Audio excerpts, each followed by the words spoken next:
तो आज हम इसमें तीसरे टाइप के सवालों को सॉल्व करेंगे। तो फर्स्ट क्वेश्चन, ए तथा बी की वर्तमान आयु का अनुपात क्रमशः 4:5 है। 5 वर्ष बाद इनकी आयु का अनुपात 5:6 हो जाएगा, तो ए की वर्तमान आयु क्या होगी? तो ए तथा बी की वर्तमान आयु का अनुपात हमें दे रखा है 4:5। क्या दे रखा है? ए और बी की आयु का अनुपात दे रखा है, जो कि दे रखा है आपको वर्तमान का। और क्या पूछा है? 5 वर्ष बाद इनकी आयु का अनुपात क्या हो जाता है? 5:6। तो ए की आयु कैसे करेंगे? तो इसको आप कैसे सॉल्व करेंगे कि जो ए और बी इनका जो अनुपात दे रखा है आपका, क्या दे रखा है? वर्तमान का अनुपात इसमें दे रखा है आपको 4:5। वर्तमान का अनुपात दे रखा है आपको 4:5। और कौन सा अनुपात दे रखा है? 5 वर्ष बाद इनकी आयु का अनुपात, जो 5 वर्ष है ना, 5 वर्ष बाद इनकी आयु का अनुपात क्या हो जाता है आपका? 5:6। ये वर्तमान का है, ये वर्तमान आयु का अनुपात है। और ये आपका क्या है? 5 वर्ष बाद आयु का अनुपात, ये आपका 5 वर्ष बाद आयु का अनुपात है। तो अब इन सवालों को कैसे प्रोसीड करेंगे, इन सवालों को कैसे सॉल्व करेंगे? इन सवालों को हमें ना रेशियो बनाकर सॉल्व करेंगे कि देखिए 4 से 5 इसमें कितना अंतर है और 5 से 6 इसमें कितना अंतर है। इन दोनों का हम क्या करेंगे? अंतर बराबर। अगर इन दोनों का अंतर बराबर हो जाए, जैसे 4 से क्या है 5, तो इसका अंतर कितना है आपका 1, और 5 और 6 इसका अंतर कितना है 1। और ये आपका क्या है? अनुपात वर्तमान का। और ये वाला जो अनुपात है 5:6, ये आपका है 5 वर्ष बाद का अनुपात। तो देखिए इसमें मतलब ये कितने का डिफरेंस है? 5 साल का। ये वर्तमान है और ये वाला आपका कितना है? 5 वर्ष। मतलब इसमें डिफरेंस कितना है? 5 वर्ष। और इनका अंतर देखिए 4 से 5 1 और 5 से 6 क्या है? 1। इनका अंतर आपका क्या होना चाहिए? समान होना चाहिए। तो देखिए 4 से 5 1 और 5 से 6 1, इन दोनों का अंतर क्या है आपका? 6 समान है। और आपका क्या है? 5 वर्ष। ये वर्तमान का आयु, और पूछा क्या है? ये और कौन सा दे रखा है? वर्तमान का अनुपात दे रखा है और 5 वर्ष बाद का अनुपात दे रखा है। 5 वर्ष बाद का और वर्तमान का कितने का डिफरेंस है? 5 वर्ष का।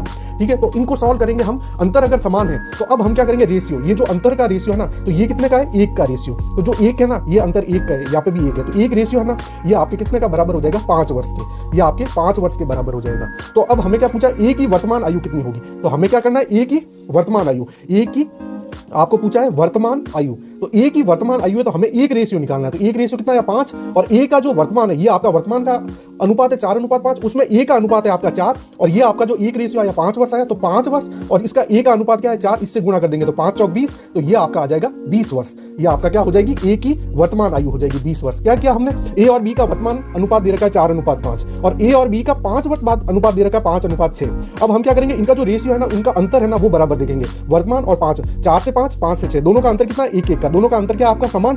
और वर्तमान से कितना है? 5 वर्ष बाद कितना डिफरेंस है? 5 वर्ष। तो जो एक रेशियो है ना, हम एक रेशियो निकाल, अगर मान लो यहाँ पे 2 होता अंतर, यहाँ 2 और यहाँ पे भी 2, तो हम करते 2 रेशियो 5 वर्ष, तो एक रेशियो क्या होता हमारा?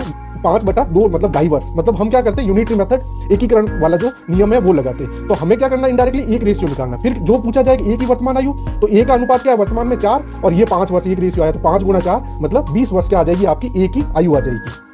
नेक्स्ट, विशाल तथा शेखर की वर्तमान आयु का अनुपात क्रमशः 14:17 है। 6 वर्ष बाद इनकी आयु का अनुपात क्रमशः 17:20 हो जाएगा, तो शेखर की वर्तमान आयु कितनी होगी? तो मैंने क्या कहा? पहले क्या है? वर्तमान का अनुपात 14:17, और 6 वर्ष बाद इनका आयु का अनुपात क्या हो गया? 17:20। तो देखिए इनका अंतर समान है कि नहीं है? तो देखिए 14 से 17 मतलब इसमें 3 का अंतर है, और 17 से 20 में इसमें देखिए आपका 3 का अंतर है। और क्या? वर्तमान, और फिर कौन सा? ये वाला अनुपात क्या है? 6 वर्ष बाद। तो दोनों का देखिए अंतर क्या है? समान है। 14 से 17 3, 17 से 20 3, और 6 वर्ष वर्तमान से 6 वर्ष बाद। एक वर्तमान का अनुपात दे रखा है आयु का, और एक 6 वर्ष बाद का अनुपात दे रखा है। तो हम क्या करेंगे? रेशियो वाला मेथड। तो 3 रेशियो किसके बराबर हो जाएगा? आपका 6 वर्ष के बराबर। तो हम क्या करेंगे? एक रेशियो निकालेंगे। तो एक रेशियो आपका कितना आ जाएगा? 6/3 मतलब 2 वर्ष। 1/6/3 मतलब 2 वर्ष आ गया। ये आपका एक रेशियो आ गया। अब क्या पूछा गया है कि शेखर की वर्तमान आयु क्या होगी? तो देखिए ये आपका विशाल का 14, और ये शेखर का अनुपात है 17। तो हमें किसका पूछा है? शेखर की वर्तमान आयु। तो ये जो 17 है, तो हमें क्या निकालना है? शेखर की क्या निकालना? वर्तमान आयु। शेखर की वर्तमान आयु, तो हमें शेखर की वर्तमान आयु निकालना है। तो ये जो 2 वर्ष है ना, इसको हमें गुणा करना पड़ेगा ये 17 जो शेखर का अनुपात दे रखा है। तो 2 × 17 मतलब 17 दूना 34, 34 वर्ष होगा। ये आपकी शेखर की क्या है? वर्तमान आयु है। तो ऑप्शन सी हमारा राइट होगा।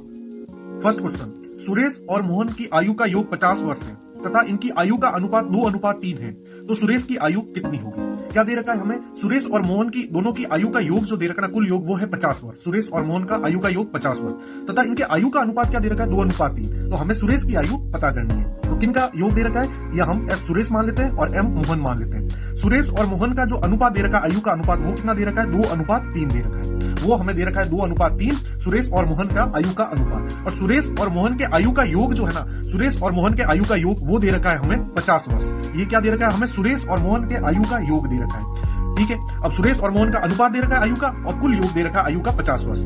अब देखिए कैसे सवालों को सॉल्व करेंगे कि जब कुल योग दे रखा है दोनों का, सुरेश और मोहन का आयु का 50 वर्ष, तो जो अनुपात है ना 2:3, इन दोनों को क्या कर देंगे, हम जोड़ देंगे, इनका भी योग करेंगे, अनुपातों का योग। तो 2 + 3 ये आपका क्या होगा 5, ये 5 क्या आपका अनुपातों का योग, किसका, सुरेश और मोहन के आयु के अनुपातों का योग। अब हम कैसे करेंगे कि जो ये आयु का जो अनुपातों का योग आया ना 5 और ये आपका कुल योग है 50 वर्ष, इसमें क्या करेंगे, ये जो कुल आयु का जो योग है ना 50, इसमें हम क्या करेंगे, अनुपातों का जो योग आया ना उसमें क्या करेंगे, भाग दे देंगे। तो जो कुल योग है 50 वर्ष, उसमें हम क्या करेंगे, जो अनुपात है उनका जो योग आएगा उसका भाग दे देंगे। तो ये आपका कितनी बार कटेगा, ये आपका कटेगा 10 बार। तो ये आपका आ गया 10 वर्ष, ये आपका क्या आ जाएगा 10 वर्ष आएगा। अब हमें क्या पूछा है कि तो बताइए कि सुरेश की आयु, तो ये सुरेश का अनुपात है, ये मोहन का अनुपात है। सुरेश का अनुपात क्या है 2, तो जिसकी आयु पूछी है, किसका पूछा है, सुरेश का, तो हमें क्या करना है, सुरेश की आयु निकालनी, मतलब सुरेश की आयु पता है। तो सुरेश का अनुपात कितना है 2, तो हम क्या करेंगे 2 का हम गुणा कर देंगे ये 10 वर्ष से, तो हमारा क्या आ जाएगा 10 दूना 20। ये जो 20 वर्ष है ना ये आपकी क्या आ जाएगी, 20 वर्ष आपकी सुरेश की आयु आ जाएगी। और अगर पूछते कि मोहन की आयु क्या होती है, तो मोहन की आयु, जो मोहन का अनुपात क्या है 3 है, तो हम 3 का गुणा करते हैं 10 वर्ष से,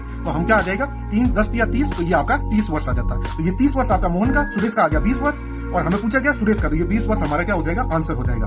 अब आप देखिए सही कि जो आयु का योग था वो कितना था, सुरेश और मोहन का 50 वर्ष, और यहाँ पे भी देखिए सुरेश की आयु 20 वर्ष निकल के आई और मोहन की आयु देखिए 30 वर्ष निकल के आई। तो अगर हम इन दोनों का योग भी कर लेना 20 + 30, तो क्या आएगा 50 वर्ष। तो यहाँ पे भी देखिए ये 50 वर्ष और यहाँ पे भी 50 वर्ष, तो ये हमारा क्या हो जाएगा, राइट आंसर हो जाएगा। तो हमने क्या किया, हमें देख क्या रहा है, सुरेश और मोहन के आयु का योग दे रखा है 50 वर्ष, और इनकी जो आयु का अनुपात दे रखा है सुरेश और मोहन का, वो दे रखा 2:3। तो हमने क्या किया कि जो अनुपातों का योग, जो अनुपात है इनका योग किया, तो अनुपातों का योग क्या है 2 + 3 5, और टोटल योग दे रखा है 50 वर्ष। तो टोटल योग में हमने क्या किया, अनुपातों का योग में भाग दे दिया, तो 50 में 5 का भाग दिया 10 वर्ष, और हमें निकालना क्या था, सुरेश की आयु निकालनी थी। तो सुरेश का अनुपात कितना है 2 है, सुरेश का अनुपात आपका 2 है, तो 2 को हमने 10 से गुणा किया, तो 10 दूना 20, 20 वर्ष सुरेश का आ गया। और अगर मोहन का पूछते तो मोहन का अनुपात कितना है आपका 3 वर्ष है, ये 3 है अनुपात मोहन का, तो हम 3 को क्या करते 10 से गुणा करते, तो 30 वर्ष हमारा मोहन का आ जाता है।